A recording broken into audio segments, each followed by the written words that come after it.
ETF index mutual funds నేర్చుకుని stock మార్కెట్లో రాణించాలనుకుంటున్నారా? వెంటనే ఈ నెంబర్కి కాల్ చేయండి. నమస్తే రమగారు. నమస్తే జయ. దుర్గాష్టమి.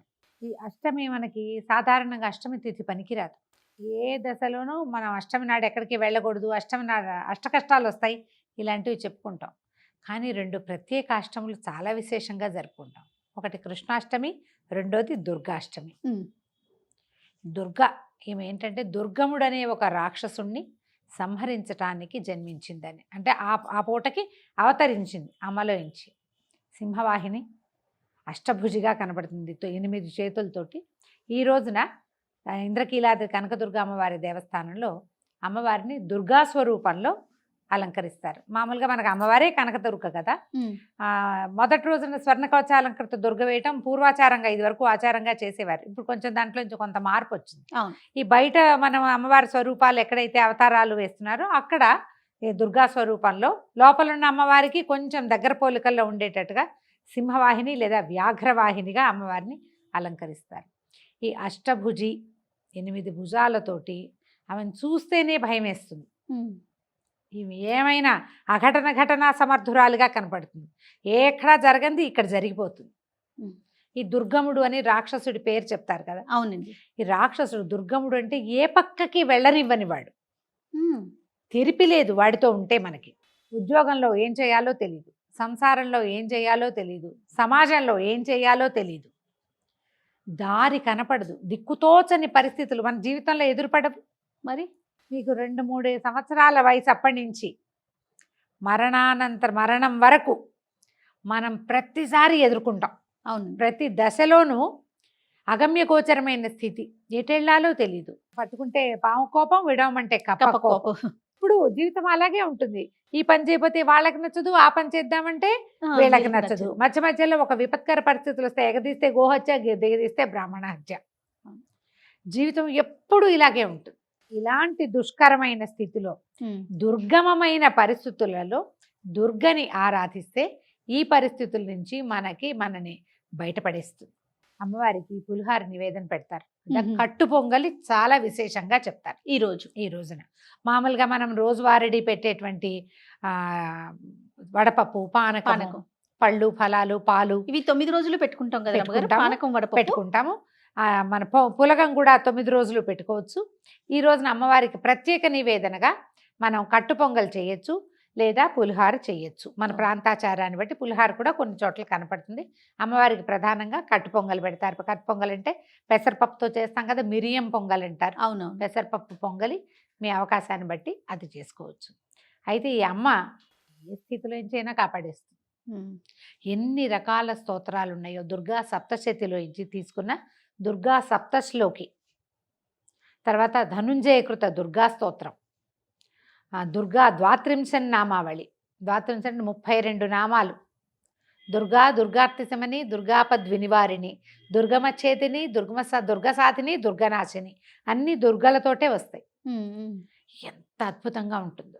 అమ్మవారే స్వయంగా చెప్పిందట, ఈ ద్వాత్రింశన్ నామావళి చదవండి, చదివితే ఎలాంటి విపత్కర స్థితుల్లో నుంచైనా నేను రక్షిస్తాను. ఈ రోజున ఇప్పటిదాకా మనం ఒక రకంగా చేసుకున్నామో ఈ రోజున ఏం చేయొచ్చు, మనం ఈ నామావళిలో నుంచి ఏదో ఒకటి తీసుకోండి. లలితా సహస్రనామము, ఖడ్గమాల చదువుకోవచ్చు, త్రిశతి చదువుకోవచ్చు. దుర్గకి ప్రత్యేకంగా చెప్పబడినటువంటి ఇవి చదవచ్చు. అయితే దుర్గా సప్తశతిలో 700 శ్లోకాలు ఉంటాయి. సప్తశతి 700 శ్లోకాలు ఈ రోజున మనం పూర్తి చేయగలమా లేదా అనేది మీ అవకాశాన్ని బట్టి చూసుకోండి. ఓపికగా చేయదలుచుకుంటే కనుక ఏదైనా ఇంటి చుట్టుపక్కల దేవాలయాల్లో ఎక్కడైనా అమ్మవారి చిండి యాగాలు అవి జరుగుతుంటే అక్కడ దర్శనం చేసుకోండి. త్రిరాత్ర వ్రతం చేసే వాళ్ళకి ముందు రోజు, నిన్న సాయంత్రం నుంచే త్రిరాత్రం మొదలు పెడతాం మనం. అవునవును. సరస్వతి పూజ నాటి రాత్రి, సప్తమి, అష్టమి, నవమి 3 రాత్రులు చేస్తాం కదా. ఇది 2వ రాత్రి అవుతుందన్నమాట. ఈ 2వ రాత్రికి మనం దుర్గనే పూర్తిగా పూజ చేసుకోవచ్చు. ఏ అవకాశం ఉన్నా కూడా దుర్గాష్టమిని వదిలిపెట్టకండి. ఇప్పుడు ఈ రోజున మనం పూజించే అమ్మ ఏమంటారు, మన నవదుర్గలలో అమ్మవారు, ఈ అమ్మ 9 సంవత్సరాలు ఉండాలి బాలికకి. 8వ రోజున పూజించే బాలిక, 9వ రోజున పూజించే బాలిక కూడా 9 ఏళ్ళే. అయితే ఈ 9 ఏళ్ల ఈ బాలికని గనక మనం అర్చిస్తే ఈ రోజున దుర్గాష్టమి రోజున ఏమన్నంటే ముక్తి లభిస్తుందట. మోక్షప్రదాతగా ఉంటుంది. మోక్షం అనగానే ఏంటి, మన ప్రయాణం భగవంతుని వైపుకు వెళ్ళిపోతుంది. ఏదైనా చేసి వెళ్తామో చేయకుండా వెళ్తామో తెలియదు. చేయకుండానే ఆటోమేటిక్గా మనకి మోక్షం వచ్చే అవకాశం లభించవచ్చు. చేయడానికి ఏదైనా మార్గం కనపడచ్చు. ఇప్పటిదాకా మనకున్న అలవాట్లు, ఇబ్బంది సబ్బందులు, కర్మానుభవాలు అవి తీరిపోవటం మొదలు పెడతాయి. కొన్ని వదిలేస్తాం. తర్వాత మనం ఎవరెవరికి రుణపడి ఉన్నామో వాళ్ళంతా తారసిల్లి రుణాలన్నీ తీరిపోతాయట. అందుకని ఈ రోజున 9 ఏళ్ల బాలికని తీసుకొచ్చుకుని చక్కగా ఆమెకి కన్యాపూజన, పాదాలకు పసుపు రాసి పారాయణ పెట్టడం, బొట్టు కాటిక అలంకారం చేయటం, పువ్వులు ముడవటం, చక్కటి భోజనం పెట్టి షడ్రసోపేతంగా 9 ఏళ్ల పిల్లలంటే చక్కగా అన్ని తినగలిగే వయసు పిల్లలు కదా, తాంబూలం ఇచ్చి నమస్కారం చేసి అక్షింతలు వేయించుకోవటం. ఈ రోజునే మనం ఎక్కువ మంది చేయదలుచుకుంటే 9 మందిని నవదుర్గలని ఈ రోజున చేసుకోవచ్చు. మనం ఇవాళ కానీ రేపు కానీ మన విశేషం ఎలా కుదిరితే అట్లా చేయొచ్చు. అయితే ఈ దుర్గాదేవిని ఇలాంటి ఉగ్రరూపంగా కనపడేటట్టుగా ఉన్నప్పటికీ కూడా శాంతరూపిణిగానే చూపిస్తారు జయ. ఓహో, ఆమె మరీ పరిగెత్తి మీద పడుతున్నట్టుగా ఉండదు. ఈరోజు స్థిమితంగా ఉంటుంది, సింహవాహినిగా ఉంటుంది. ఓకే, ఆమె అంతటా ఆమె ఆయుధాలు ఏవి మన ప్రయోగ భంగిమలో ఉండవు, స్థిమితంగా ఉంటుంది. నువ్వు కాదంటే వస్తుంది నీ జోలికి, లేకపోతే లేదు. మనమ్మ మనని భయపెడుతుందా? భయపెట్టదు. మనమ్మ కోపంగా ఉన్నా, విసుగ్గా ఉన్నా సరే ఏదో కొంచెం తగ్గుతాం, అమ్మో కంట్రోల్లో ఉండాలనిపిస్తుంది. అంతేగాని భయం వేసి పారిపోయేటట్టుగా ఉండదు కదా. ఆ రకమైన ఒక భయాన్ని ఆమె మనలో కలగజేస్తుంది. దుర్గా ఆరాధన వల్ల దురభ్యాసాలు, దుర్వ్యసనాలు పోతాయి. ఆల్రెడీ మన జీవితంలో ఏవో ఎదుర్కొంటూ ఉంటాం, కొన్నిటిని వదులుచుకోలేకపోతాం. ఎవరైతే వ్యసనపరత్వాన్ని పోగొట్టుకోవాలనుకుంటారో వాళ్ళు ఈ అష్టమి నాడు దుర్గకి మొక్కుకుని ఆమెకి ప్రమాణం చేస్తే అలవాట్ల నుంచి బయటపడడానికి ఒక అవకాశం లభిస్తుంది. ఈ రోజు స్పెషాలిటీ అది. మీరు చేయగలగాలి. అది నేను ఆవిడకి చెప్పాను. ఆమె చూసుకుంటుందంటే ఆమె చూసుకోదు, నిన్ను చూస్తుంది ఆమె. నేను నిరుడు ఒకళ్ళకి చెప్పాను ఈ మాట. చెప్తే ఒక 2-3 నెలల తర్వాత ఏదో పార్టీ అవకాశం వచ్చింది, తాగేశారో ఏదో చేశారు. మొత్తానికి నాకు తర్వాత చెప్పారు. చెప్తే నేనన్నా అంటే అవకాశం రాను, ఇన్ని 2 నెలల నుంచి ఎవ్వరు పిలవలేదండి, అమ్మే నన్ను కంట్రోల్ చేస్తోందని నేను భావించాను. 2-3 నెలల తర్వాతట పార్టీకి పిలుపు వచ్చిందిట. పార్టీకి పిలుపు వచ్చిందంటే నిన్ను ఈడ్చుకెళ్ళి పార్టీలో ఎవడు కూర్చోబెట్టలా, నీకు వద్దనే అవకాశం నీకు ఇచ్చింది, వస్తావా అని అడిగారు. రాను, ఆ అవకాశమే అమ్మ ఇచ్చిందని భావించేట ఆయన. మనుషులం కదా, మనుషులం కదా, ఇంతేగా మనం ప్రతిదానికి అమెండ్మెంట్ చేసుకుంటాం. ఇలా చేయకూడదు. నువ్వు మానేయాలి అని దృఢంగా కనుక నువ్వు భావిస్తే ఈ రోజున నమస్కారం చేసుకోండి, అమ్మకి ప్రమాణం చేయండి. నువ్వు నాకు తోడుండు, నాకు ధైర్యాన్ని ఇవ్వు. ఎవరైనా పిలిచారు, నేను రానని చెప్పే ధైర్యాన్ని ఇవ్వు. పిలుపు వస్తేనే అది నా పిలిపేనని, అమ్మవారి పిలిపేనని భావించి వెళ్ళొద్దు.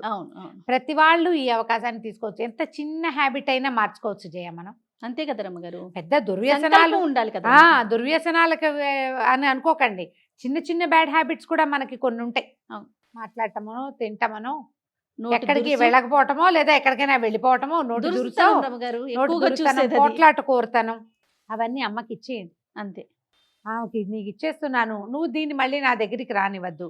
ఒకవేళ వచ్చింది అనుకో, అప్పుడు మనం ఏం చేయాలి, దుర్గా దుర్గా దుర్గా దుర్గా అనుకోవాలి. ఈ దుర్గాదాస్ కథే కదా మనం చెప్పుకున్నాం. అవును, గాజుల అమ్మవారి కథ.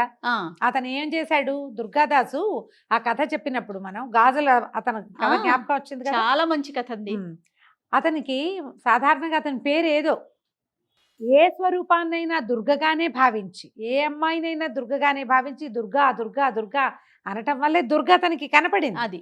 అది కూడా ఎట్లా, అతను రోజు చూసేటువంటి గాజులు వేయించుకునే సాధారణ బ్రాహ్మణ యువతి స్వరూపంలోనే కనిపించింది. నీకు దుర్గ అంటే ఆవిడ ఇంత సింహం మీద 8 చేతులతోటి కళ్ళు మిరుమిట్లు గొలిపేలాగా కనపడితే మనం తట్టుకోగలమా? మరి ఆయన దుర్గాదాసు తట్టుకోలేకపోయేవాడేమో. అందుకని సాత్విక స్వరూపంలోనే అతనికి దర్శనమిచ్చి నేను నీతో ఉన్నానని నిరూపించింది. దుర్గాదాస్ కథ జ్ఞాపకం చేసుకోండి. అవునండి, నిరూపణ. తను అలవాటుగా వేసే గాజులు ఒక పావలా ఎక్కువకి ఆశపడకుండా న్యాయమైన వ్యాపారం చేస్తూ దుర్గని నిరంతరం తలుచుకుంటూ ఉన్నందుకు ఆమె అతనికి ప్రత్యక్షమైంది. అదే కదా కదా, మనం కూడా అంతే. ఏదైనా నా నెత్తి మీదకి వస్తే అది నీ వల్లే వచ్చిందని అనుకోవద్దు, తప్పుకునే అవకాశం నీకు ఇచ్చిందని నమ్మాలి. నీ చేతిలోనే ఉంది. నేను చేయను అనొచ్చు, నేను రాననొచ్చు, నేను వెళ్ళకూడదు అనుకోవచ్చు. అవన్నీ నీ చేతిలో ఉన్న పనులే కదా. మన చేతిలో ఉన్న పని చేసి హ్యాబిట్స్ మార్చుకోండి. ఈ రోజున మనం ఒక నిర్ణయం తీసుకోవచ్చు. దానికి ఇది అవకాశం. దానికి ఇది మంచి అవకాశం. దుర్గా అమ్మవారు మనతో పాటు ఉంటుంది. ఆమె మనతో ప్రయాణం చేస్తుంది. మనం ఏ దశలో ఉన్నా దుర్గని తలుచుకోవచ్చు. సప్తశతి చదవగలిగితే చండీ పారాయణం అంటారు, చేయగలిగితే చేయండి. లేదా దుర్గా సప్తశ్లోకి అని ఉంటుంది. ఈ సప్తశతులు 700 శ్లోకాలు కదా. ప్రతి 100లో నుంచి ఒక్కొక్క శ్లోకం చొప్పున తీసుకుని ఆ 700 శ్లోకాల ప్రతీకగానే సప్తశ్లోకి చేశారు. ఇది మనకి స్తోత్రనిధి యాప్లో దొరుకుతుంది. ఓకే, అది దొరుకుతుంది. దుర్గా ద్వాత్రింశ నామావళి దొరుకుతుంది. తర్వాత అర్జున కృత ధనుంజయ కృత దుర్గాస్తుతి ఏంటది ఆర్యమందర వాసిని అని వస్తుంది. ఆ స్తోత్రం కూడా చాలా బాగుంటుంది. అది చదువుకోవచ్చు. దుర్గా అష్టోత్తరం దొరుకుతుంది. దుర్గా అష్టోత్తరాన్నైనా సరే తీసుకుని చక్కగా అష్టోత్తరం చేసుకోండి. కొద్దిపాటి కుంకుమార్చన చేయండి. దుర్గకి కుంకుమార్చన చాలా ప్రీతి. ఆమెకి ఇష్టం ఎరుపు ఇష్టం కాబట్టి ఆమెకి ఎర్రని వస్త్రాలు కానీ, ఆరెంజ్ కలర్ కానీ, కొంచెం రిచ్ ఎరుపు, మనం కట్టుకున్న మెరూన్ కలర్ అలాంటివి, కుంకుమ రంగు, మొద్దు కుంకుమ రంగు అంటారు మన వైపు. కుంకుమ రంగు వస్త్రాలు, ఎర్రని వస్త్రాలు అమ్మవారికి ధరింపజేయచ్చు. ఎవరికైనా ఇవ్వచ్చు. మనం ఒక కన్యకని పెట్టుకుంటే ఆ కన్యక కూడా ఎర్రని వస్త్రాలు, ఎర్రని గాజులు, కుంకుమ, తామర పువ్వులతోటి పూజ, ఎర్ర కమలాలు దొరుకుతాయి కదా, అవునవును, వాటితోటి పూజ అమ్మవారికి అత్యంత ప్రీతిపాత్రమైనవి. మీ అవకాశాన్ని బట్టి దుర్గని సేవించండి. ఈ ఏ అష్టమి మనం పూజ చేసుకోం, కానీ ప్రతి అష్టమి నాడు మీకు ఒక అవకాశం ఉంటే ప్రతి అష్టమి నాడు, అంటే శుక్లాష్టమి, కృష్ణాష్టమి కూడా, శుక్లపక్షంలో అష్టమి, కృష్ణపక్షంలో అష్టమి కూడా అమ్మవారి దేవాలయంలో దర్శనానికి వెళ్ళండి. చాలా దేవాలయాల్లో అష్టమి నాడు అభిషేకం ఉంటుంది అమ్మవారికి. చేయదలుచుకుంటే అష్టమి తిథుల నియమం పెట్టుకుని కూడా, మనం ఏకాదశి నియమం ఎట్లా పెట్టుకుంటున్నాం అట్లా కూడా అలా నియమం పెట్టుకోవచ్చు. దానివల్ల ఏంటంటే మనకేదో జీవితం పట్ల భయము, జీవితంలో అవకాశాలు లభించకపోవటం, దారితోచని పరిస్థితులు అవి మెల్లిగా తగ్గుముఖం పడతాయి. అవకాశాన్ని బట్టి చూడండి. సో అమ్మవారికి ఎర్రని వస్త్రాలు, ఎర్రని పువ్వులతోటి పూజ ఇవి చేసుకుని ఈ రోజున సుసంపన్నం చేసుకుందాం. సంతోషం రమ్య గారు. నమస్తే. నమస్తే.